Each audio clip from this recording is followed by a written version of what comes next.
Пока темпы прироста еженедельные у нас сохраняются на уровне плюс 19%.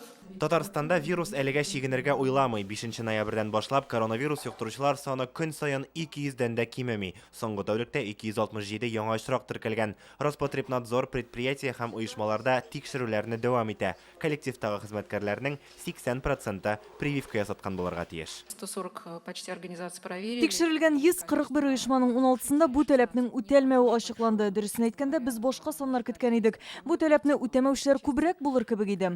Оешмаларның безнең күрсәтмәне үтәп, прививка ясатуны таләп итүе, эшчеләрнең аңлап кабул итүе сөендерә. Гомумән Татарстан буенча караганда кичә 19 меңнән артык кеше прививка ясаткан. Ә менә ревакцинациягә кеше аз килә. Коллектив иммунитет белән анда бөтенесе нормаль бездә бара.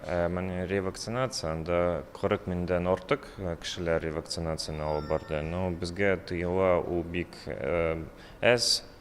Һәм безгә, конечно, кирәк тырышырга, шул ревакцинациягә чакырырга. Тагын бер мөһим мәсьәлә 22 ноябрьдән җәмәгать транспортында кертеләчәк QR-кодлар. Кодның нәкъ менә синеке икәнен дәлилләргә кирәк булачак. Паспорт күрсәтү мәҗбүри түгел, эш урыныннан бирелгән таныклык яки башка шәхси документ та ярый. QR-кодларны кондукторлар билет сатканда сораячак. Моның өчен 2500-дән артык смартфон сатып алынган. Тяжело будет. Җиңел булмаячак инде. Бер кеше QR-кодын табып безгә күрсәткәнче ничә кеше автобуска кереп түләмичә чыгып китәчәк. Несколько людей просто бесплатно выходят. Специально транспортта йөрер өчен генә ясаттым прививка. Мне как-то все равно. У меня есть QR-код. Порядок есть порядок. Соблюдать надо. Дүшәмбе җәмәгать транспортында аңлашылмаучанлыклар булу ихтималын яшермиләр. Транспорт һәм юл хуҗалыгы министрлыгы яңа кагыйдәләрне аңлап кабул итәргә чакыра. Я бы попросил наших пассажиров. Пассажирлар, кондукторлар һәм автобус йөртүчеләргә канәгатьсезлеген белдермәсен иде. QR-код сорау аларга кушылган эш, алар аны үтәргә тиеш.